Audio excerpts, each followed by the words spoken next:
नमस्कार बच्चों, स्वागत है आप सभी का। आशा है आप लोगों ने होली का त्योहार धूमधाम से मनाया होगा। चलिए अब कंसंट्रेट करते हैं अपने अध्याय 11 ध्वनि पर। आज हम लेने जा रहे हैं ध्वनि तरंग के अभिलक्षण। उन्हें समझने के लिए सबसे पहले हमें जानना होगा ध्वनि तरंग का ग्राफीय रूप किस प्रकार का दिखाई देता है। देखिएगा, इधर हमने एक ग्राफ आपके लिए खींचा है जहां हमने एक्स अक्ष पर दूरी को इंडिकेट किया है, दूरी को दर्शाया है, वही हमने वाई अक्ष पर दाब को दर्शाया है। तो दूरी वर्सेस दाब। अब जब हम ध्वनि तरंग का ग्राफ लेते हैं तो आप देखिएगा कुछ ये इस प्रकार की लहरदार रेखा हमें नजर आती है, जो कि इस सीधी रेखा के ऊपर और नीचे इस प्रकार के क्रम में दिखाई देती है। इसी रेखा में यदि आप ध्यान देंगे तो बिंदु संख्या 1 देखिए, ऊपर उभरा हुआ हिस्सा है। इसी प्रकार बिंदु संख्या 5 और जो ये बिंदु संख्या 9 है, यहां उभार आपको दिखाई दे रहा है। तो यहां पर ये वो बिंदु हैं जहां पर की दाब जो है वो उच्च दाब पाया जाता है।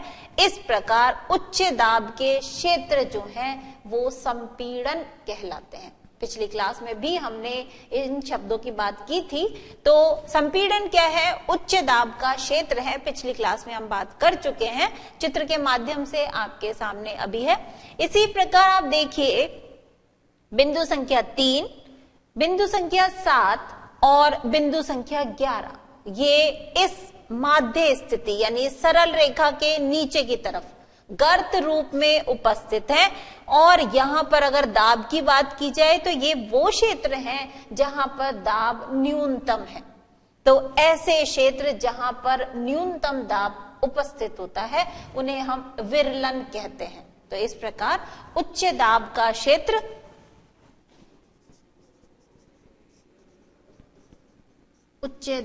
क्षेत्र बिंदु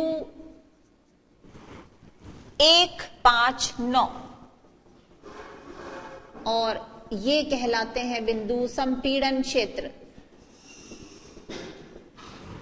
इसी प्रकार निम्न दाब क्षेत्र जो कि है बिंदु 3, 7, 11 और निम्न दाब के क्षेत्र कहलाते हैं विरलन क्षेत्र। तो इस प्रकार एक जो तरंग है वो संपीड़न और विरलन के रूप में गति करती है।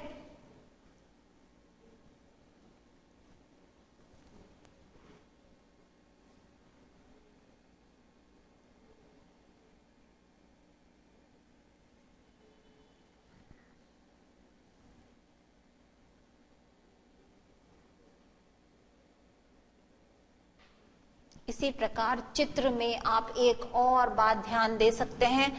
हमने यहाँ बिंदु संख्या 5 और 9 के बीच में जो दूरी है ये भी संपीड़न क्षेत्र है, ये भी संपीड़न क्षेत्र है। यानी दो एक दूसरे के आगे पीछे आने वाले संपीड़न क्षेत्र जिन्हें हम कहते हैं क्रमागत संपीड़न।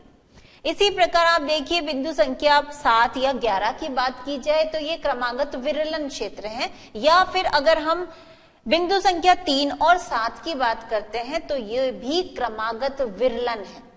और इनके बीच में हमने एक प्रतीक आपको बताया है लैम्डा। अब ये मजेदार बात है कि आपने अभी अभी गणित में भी इस प्रतीक को पढ़ा है। तो ये वही प्रतीक है जिसे लैम्डा कहा जाता है। लैम्डा, जिसे तरंग दैर्घ्य को लैम्डा के द्वारा प्रदर्शित किया जाता है। तो हम ये कह सकते हैं कि दो क्रमागत संपीड़न या दो क्रमागत विरलन के बीच की दूरी को हम तरंग दैर्घ्य कहते हैं और जिसका प्रतीक है ये लैम्डा। उल्टा वाई आप और सामान्य भाषा में इसे समझ सकते हैं। तो सबसे पहले लेंगे हम तरंग दैर्घ्य की परिभाषा।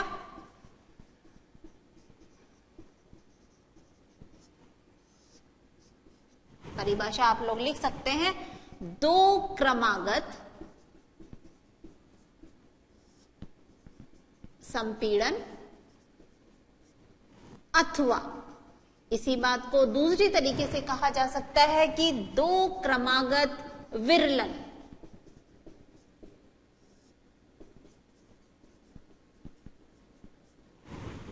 दो क्रमागत संपीड़न अथवा दो क्रमागत विरलन के बीच की दूरी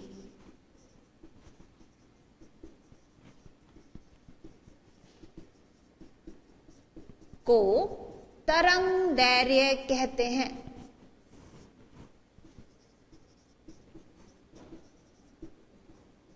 इसे लैम्डा, ब्रैकेट में लिखें आप, लैम्डा द्वारा दर्शाते हैं। तथा मात्रक की यदि बात करें तो मात्रक इसका है मीटर।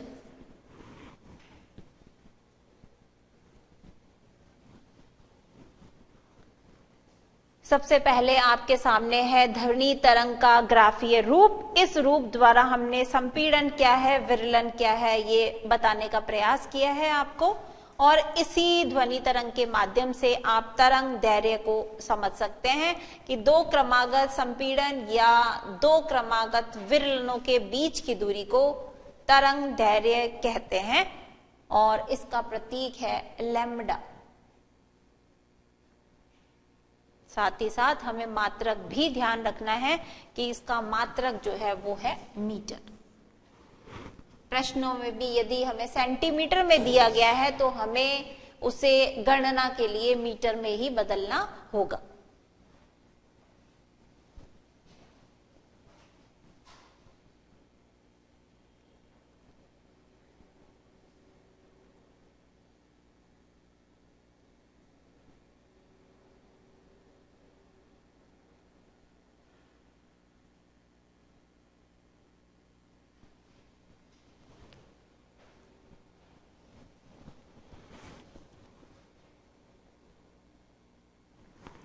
उसके बाद हम ध्वनि तरंग के जहां अभिलक्षण की बात कर रहे हैं तो सबसे पहला अभिलक्षण हम लेने जा रहे हैं आवृत्ति।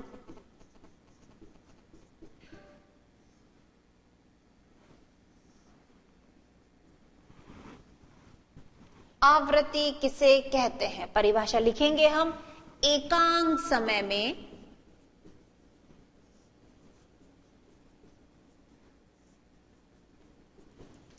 कंपनों या, कंपन का एक नाम और है दोलन, एकांक समय में कंपनों या दोलनों की संख्या आवृत्ति कहलाती है।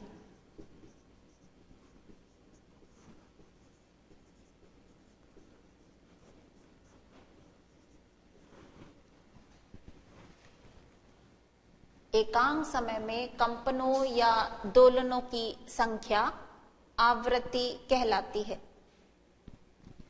अब इसका भी प्रतीक है, इसे अंग्रेजी के एक अक्षर तिरछे वी, ध्यान रखना है आपको, क्योंकि आगे जब हम तरंग वेग पढ़ेंगे तब भी हम वी की बात करेंगे, तो आपको यहां ध्यान रखना है तिरछे रूप में हमें वी बनाना है। और इस तिरछे वी को जो नाम दिया गया है विज्ञान में उसे हम न्यू कहते हैं। ब्रैकेट में आप लिख भी लें, इसे न्यू के द्वारा दर्शाते हैं।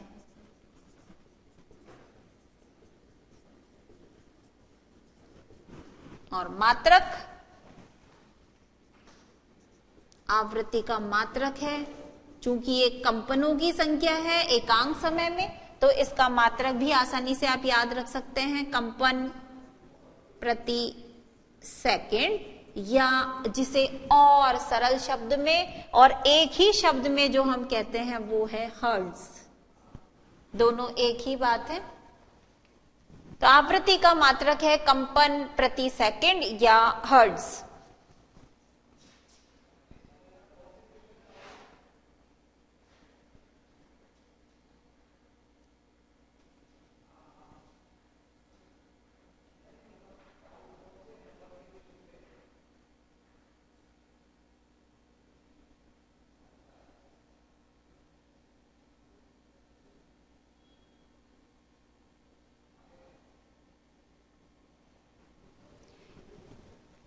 अब ये जो आवृत्ति है ये समय के साथ भी संबंधित है। किस प्रकार देखिएगा आप, आवृत्ति और समय को यहां कहा जाता है आवर्तकाल।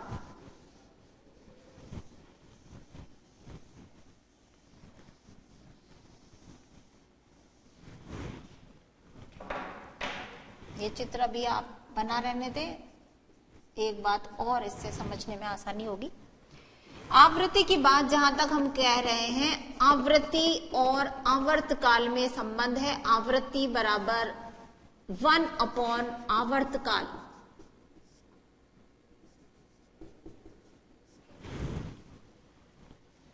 आवृत्ति आवर्तकाल के व्युत्क्रम के बराबर होती है। तो आवर्तकाल की जब हमें परिभाषा करने के लिए कहा जाएगा तो हम किस प्रकार करेंगे, परिभाषा देखिएगा। आवर्तकाल की बात कर रहे हैं हम, ये एक सूत्र हो गया जो हमें ध्यान भी रखना है। और यदि यहां आप प्रतीक रूप में लिखेंगे तो आवृत्ति को जैसे अभी बताया आपको तिरछा V, और आवर्तकाल को हम लिखते हैं कैपिटल T, ब्रैकेट में बंद कर दीजिए। तो आवर्तकाल की परिभाषा लिखिएगा,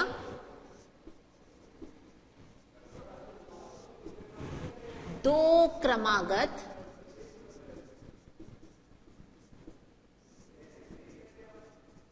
संपीड़न या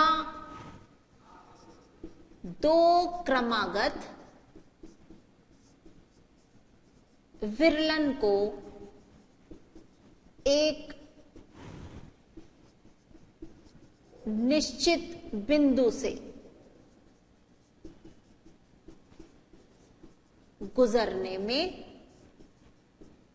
जो समय लगता है, यानी निश्चित बिंदु से गुजरने में लगे समय को आवर्तकाल कहते हैं।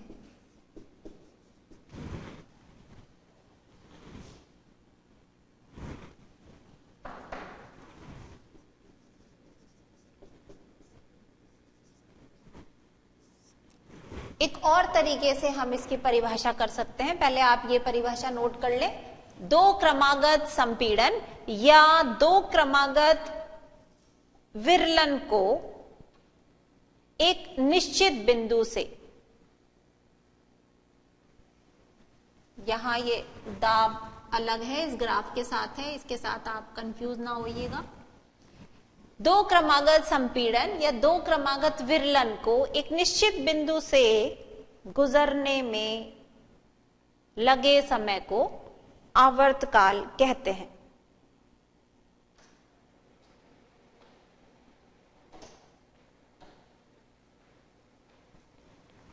और सरल शब्दों में यदि हम बात करें,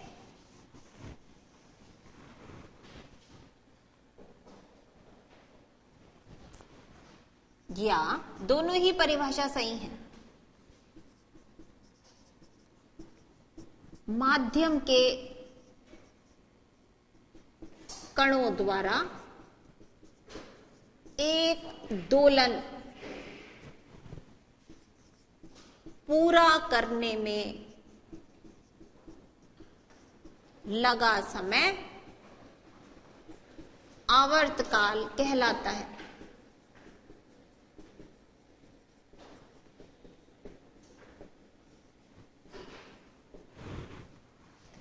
माध्यम के कणों द्वारा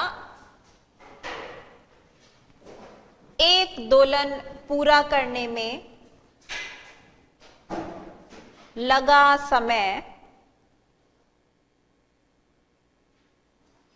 तरंग का आवर्तकाल कहलाता है।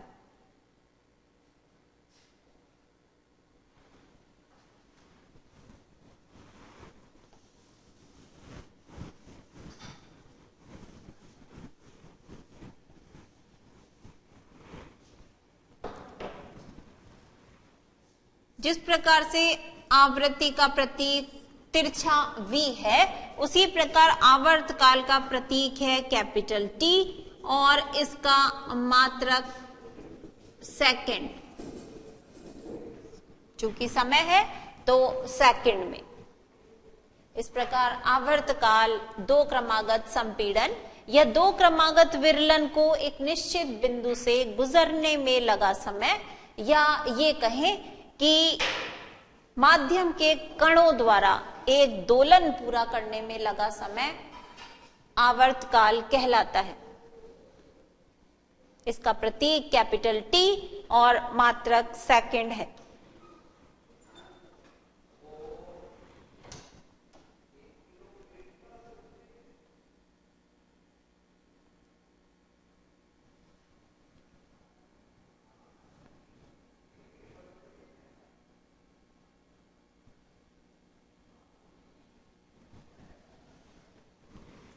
आगे हम लेंगे दूसरा अभिलक्षण आयाम। आवृत्ति के बाद आयाम। अब देखिए कण जो है उसकी माध्य स्थिति यहां है इस सरल रेखा पे, और इस माध्य स्थिति से माध्यम के कण का अधिकतम विस्थापन, कितना अधिकतम विस्थापन है देखिएगा, यहां से यहां तक पहुंच रहा है। तो माध्यम के कण का अपनी मूल स्थिति से अधिकतम विस्थापन जो है वो आयाम कहलाता है, और इसे हम कैपिटल ए से दर्शाते हैं। तो यही परिभाषा है आयाम की। मूल स्थिति से माध्यम के कण का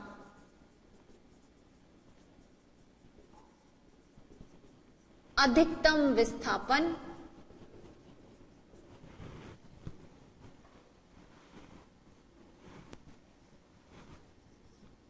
आयाम कहलाता है।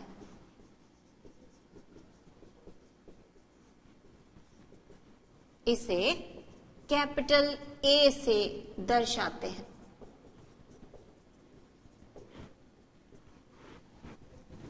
मूल स्थिति से माध्यम के कण का अधिकतम विस्थापन आयाम कहलाता है। अब चूंकि आप दूरी के भी अध्याय पढ़ चुके हैं तो ये विस्थापन जैसे शब्द आपके लिए नए नहीं हैं।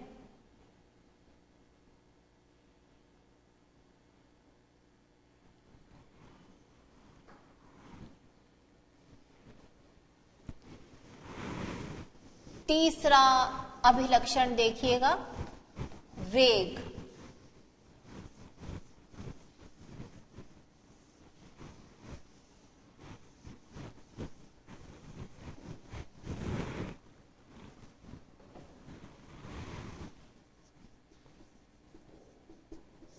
सामान्य शब्दों में यदि हम वेग की बात करें, जैसा कि हमने गति के अध्याय में भी आपको बताया है कि दूरी बटा समय वेग के बराबर होता है, यानी एकांक समय में तय की गई दूरी को हम वस्तु का वेग कहते हैं। जब हम तरंग के संदर्भ में इस वेग को ले रहे हैं तो अंतर ज्यादा नहीं आ रहा है, मूल सूत्र वही है कि वेग बराबर दूरी बटा समय।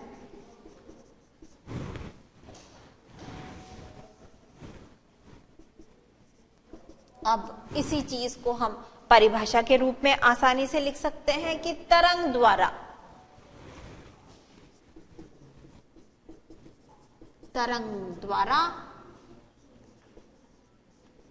एकांक समय में तय की गई दूरी तरंग का वेग कहलाती है।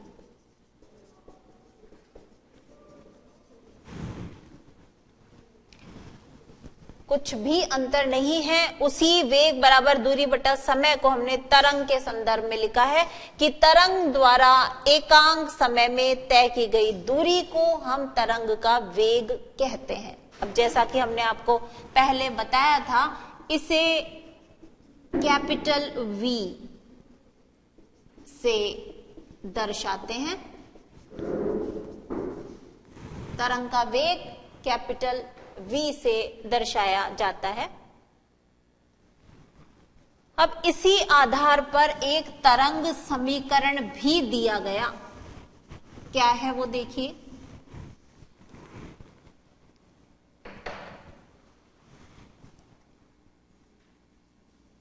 v बराबर न्यू लैम्डा, जहां पर v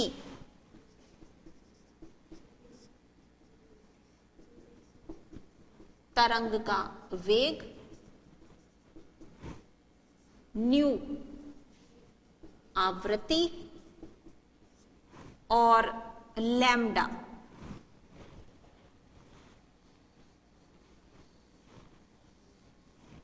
तरंग दैर्घ्य।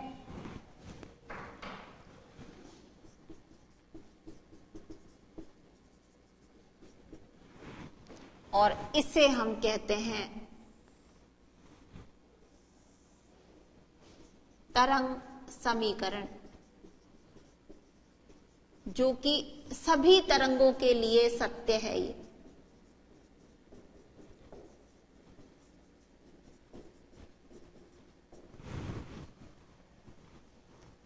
v is equal to nu lambda तरंग समीकरण,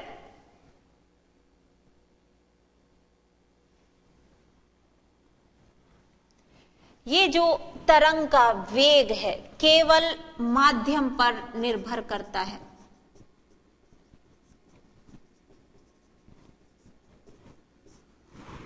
तरंग का वेग माध्यम क्या है उस पर निर्भर करता है।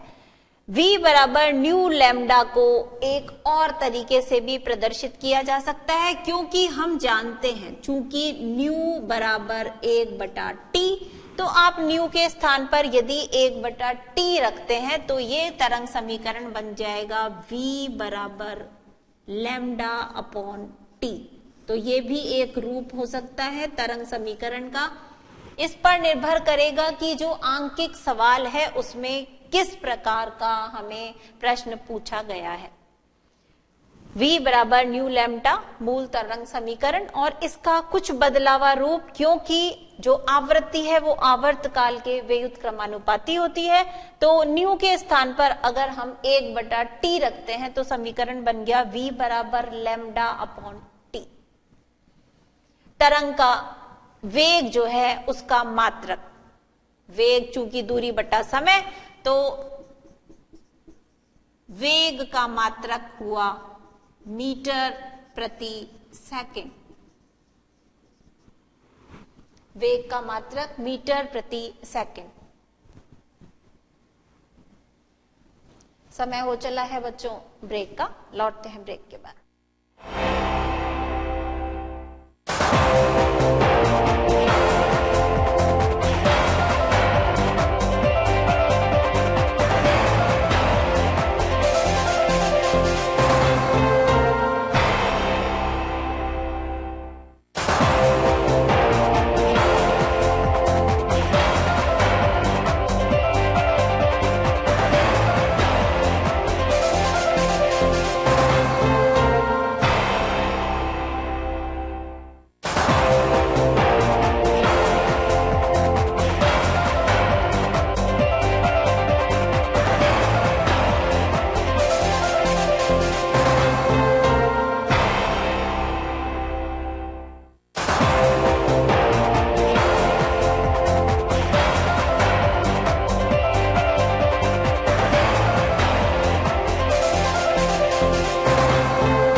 जिनका रह गया नोट करने से वो नोट कर सकते हैं। ऊपर हमने वेग की बात की है कि वेग जहां दूरी बटा समय होता है तो उसी आधार पर हम तरंग के संदर्भ में भी वेग को परिभाषित कर सकते हैं। तरंग द्वारा एकांक समय में तय की गई दूरी तरंग का वेग कहलाती है और इसे हम कैपिटल V से दर्शाते हैं। V बराबर न्यू लैम्डा, जहां V कैपिटल V तरंग का वेग है जो केवल माध्यम पर निर्भर करता है। न्यू आवृत्ति है और लैम्डा तरंगदैर्घ्य है। मात्रक की बात करते हैं, तरंग वेग का जो मात्रक है वो वही होता है जो कि वेग का मात्रक है, मीटर प्रति सेकेंड। अब चूंकि हमें पता है आवृत्ति जो है वो 1 आवर्तकाल के बराबर होती है, इसलिए हम इस समीकरण में v बराबर लैम्डा अपॉन टी भी के भी रूप में तरंग समीकरण की बात कर सकते हैं।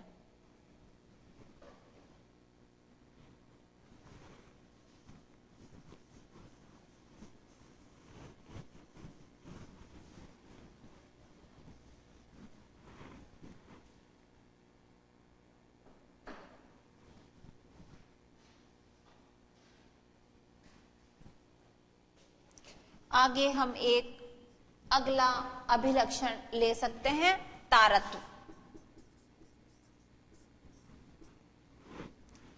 ये जो तारत्व है वो ध्वनि का वह गुण है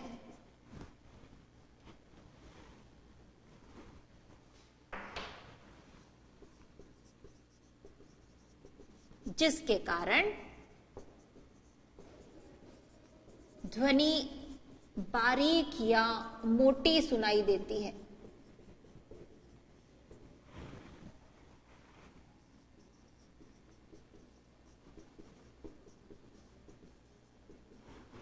अब इस तारत्व को मापा नहीं जा सकता, इसे मापा नहीं जा सकता, लेकिन अनुभव जरूर किया जा सकता है।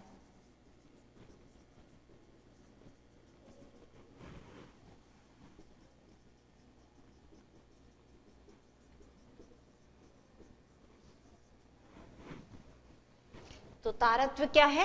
ध्वनि का वह गुण है जिसके कारण ध्वनि बारीक या मोटी सुनाई देती है। इस गुण को हम माप नहीं सकते, केवल इसे हम अनुभव कर सकते हैं, और ये जो गुण है ये आवृत्ति पर निर्भर करता है। यह है आवृत्ति पर निर्भर करता है। कैसे, अभी बात करते हैं।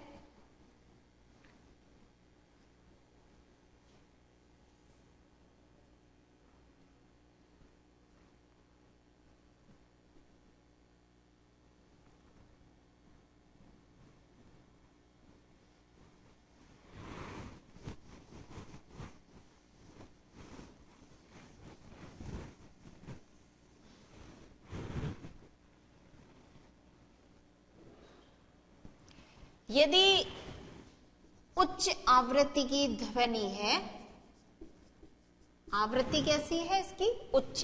उच्च आवृत्ति की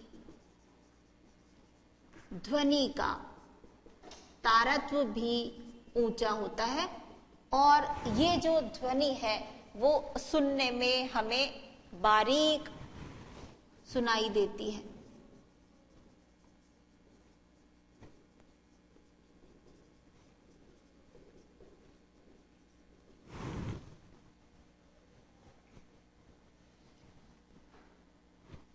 उदाहरण के लिए जैसे मच्छर की भिनभिनाहट,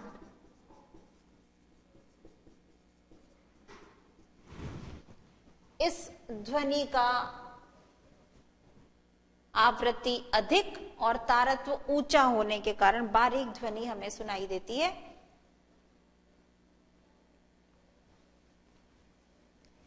इसके विपरीत यदि निम्न आवृत्ति की ध्वनि है तो उसका तारत्व नीचा होता है, और तारत्व जब नीचा है तो हमें ध्वनि मोटी सुनाई देती है।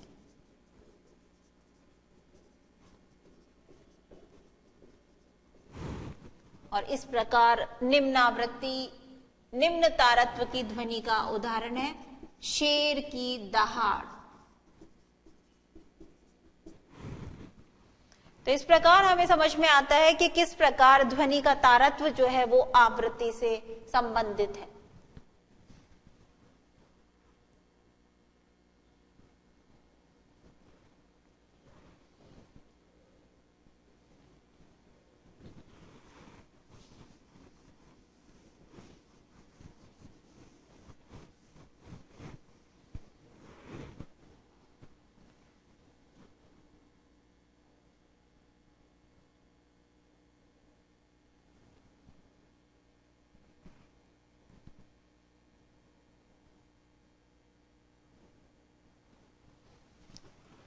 अगला अभिलक्षण देखिएगा, तारत्व के बाद प्रबलता।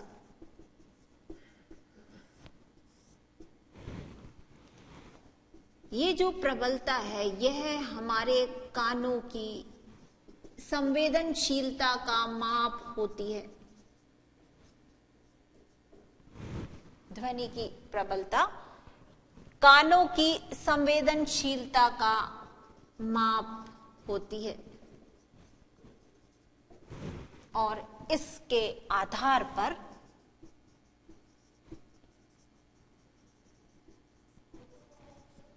हमें तेज या धीमी ध्वनि सुनाई देती है। इसके आधार पर तेज या धीमी ध्वनि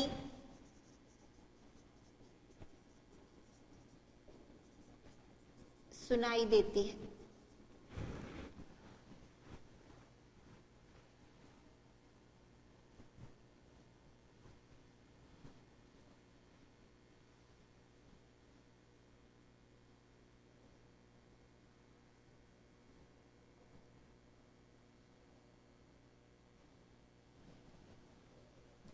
अब यदि ध्वनि धीमी है, धीमी ध्वनि की प्रबलता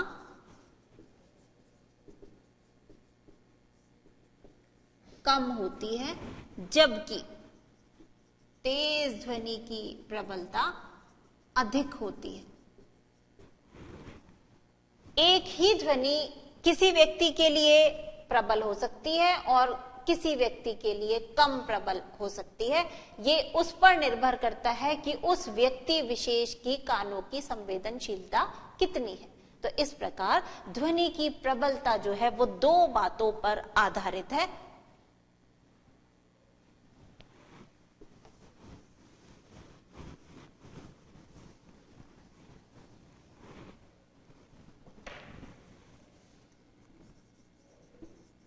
ध्वनि की प्रबलता माध्यम तथा कानों की संवेदनशीलता पर निर्भर करती है।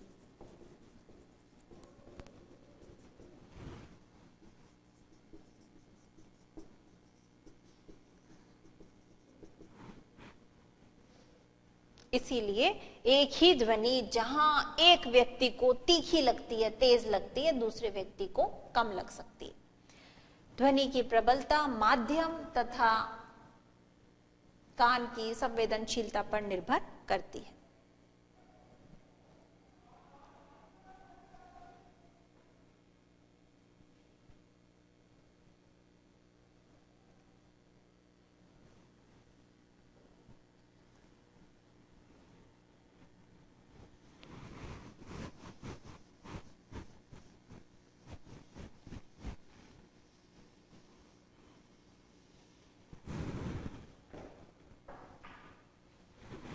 छठा गुण लेते हैं हम, गुणता।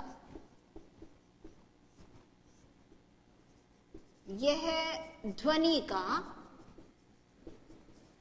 वह गुण है जिसके आधार पर समान तारत्व तथा समान प्रबलता की, तारत्व भी जिनका समान है और प्रबलता भी जिनकी समान है, फिर भी उनमें कुछ अंतर है, तो उस अंतर की पहचान बताता है ये गुण, गुणता। यह ध्वनि का वह गुण है जिसके आधार पर समान तारत्व तथा समान प्रबलता की ध्वनियों में विभेद किया जाता है।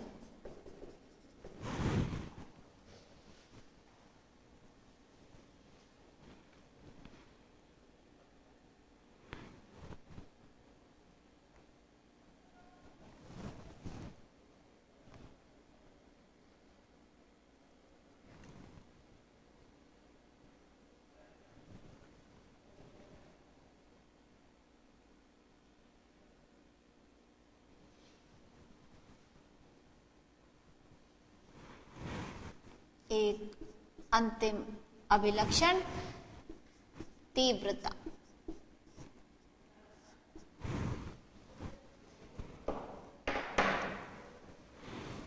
एक सेकंड में एकांक क्षेत्रफल से गुजरने वाली ध्वनि ऊर्जा को ध्वनि की तीव्रता कहते हैं।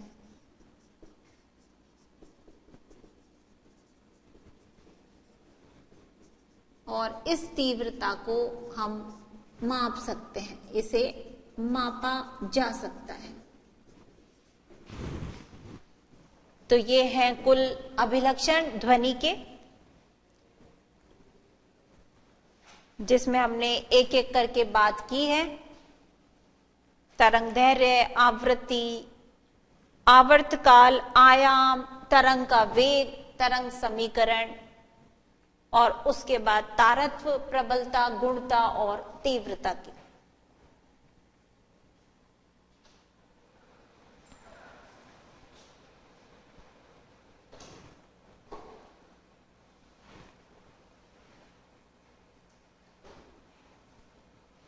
प्रबलता की बात जहां हमने की थी कि ये व्यक्ति व्यक्ति की कानों की संवेदनशीलता पर निर्भर करता है कि उसकी संवेदनशीलता किस प्रकार की है, तो उसे वही ध्वनि हो सकता है जो वास्तव में धीमी है वो उसे अधिक लग रही है, और तेज है वो उसे कम लग रही है।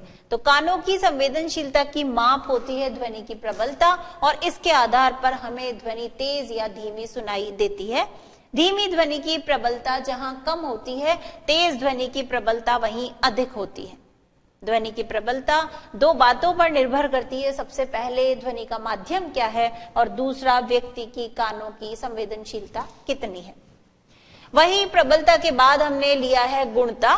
तो ये गुणता जो है ये ध्वनि का वह गुण है जिसके आधार पर यदि ध्वनियों का जो तारत्व है वो भी समान है, प्रबलता भी समान है, तो किस आधार पर आखिर हम विभेद करेंगे उसे बताता है ये गुणता का गुण। और लास्ट बात हमने की है तीव्रता की। परिभाषा इस प्रकार है कि एक सेकंड में एकांक क्षेत्रफल से कितनी ध्वनि ऊर्जा गुजर रही है। एक सेकंड में एकांक क्षेत्रफल से गुजरने वाली ध्वनि ऊर्जा को ध्वनि की तीव्रता कहा जाता है, और ये ऐसा गुण है जिसे हम माप भी सकते हैं।